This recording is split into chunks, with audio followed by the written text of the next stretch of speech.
पिंपरी चिंचवडमधून एक धक्कादायक आणि चिंता वाढवणारी बातमी समोर आली आहे. कुरिअर बॉय, डिलिव्हरी बॉय आणि वाहन चालक म्हणून काम करणाऱ्या 4 जणांकडून पोलिसांनी तब्बल 9 पिस्तुले, 46 जिवंत काडतुसे आणि 5 मॅगझिन जप्त केली आहेत.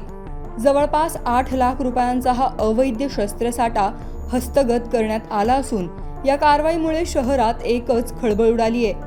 अझरुद्दीन रफिक सुतार, वैभव अशोक शेटे, सौरभ धनंजय जाधव आणि अक्षय अशोक कांबळे अशी अटक करण्यात आलेल्या आरोपींची नावे आहेत.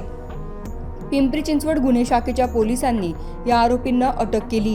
या शस्त्रसाठ्याची किंमत तब्बल 8 लाख रुपये असल्याची माहिती पोलिसांनी दिली आहे. माननीय पोलीस आयुक्त विनय कुमार चौबे यांच्या आदेशाने एक शस्त्रविरोधी मोहीम पोलीस आयुक्त पिंपरी चिंचवड कार्यालयामार्फत राबवली गेली, ज्यामध्ये युनिट 1चे आमचे PI ठाकरे साहेब आणि त्यांची संपूर्ण टीम यांना माहिती मिळाली आणि त्या अनुषंगाने एक पिंपरी पोलीस येथे 234/26 अनुषंगाने गुन्हा दाखल झालेला होता.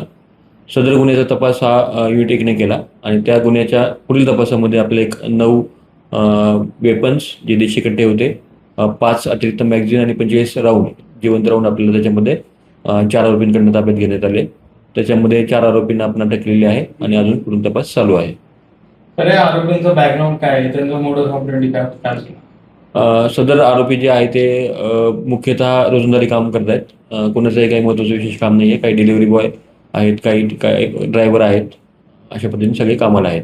कुठून आणले होते त्यांनी, काय माहिती? सदर वेपन कुठून आणले याबाबतची अजून चौकशी चालू आहे. चौकशीमध्ये निष्पन्न होईल. चौकशीमध्ये त्यांनी अशी माहिती काही सांगितली का आतापर्यंत की कोणासाठी हे वापरण्यात येणार होते किंवा कोणाला विक्रीसाठी आणले होते, काय सांगितलं? सदर 9 वेपन आपण जे ताब्यात घेतलेले आहे ते कोणासाठी आणलेले होते, त्याच्या कुठल्या उद्देशाने आणले होते याच्या अनुषंगाने चौकशी चालू आहे. पुढील कारवाई करण्यात येईल. काही दिवसांपूर्वी देहू रोड परिसरात रमेश रेड्डी यांची 21 गोळ्या झाडून हत्या करण्यात आली होती. या घटनेनंतर पुणे पोलिसांनी अवैध शस्त्रांविरुद्ध मोहीम अधिक तीव्र केली आहे. ही कारवाई त्याच मोहिमेचा भाग असल्याचे मानले जात आहे. त्यामुळे आता आरोपींनी ही शस्त्रे नेमकी कुठून आणली, त्यांचा वापर कोणत्या गुन्ह्यासाठी होणार होता याचा तपास आता पोलिसांकडून सुरू करण्यात आलाय.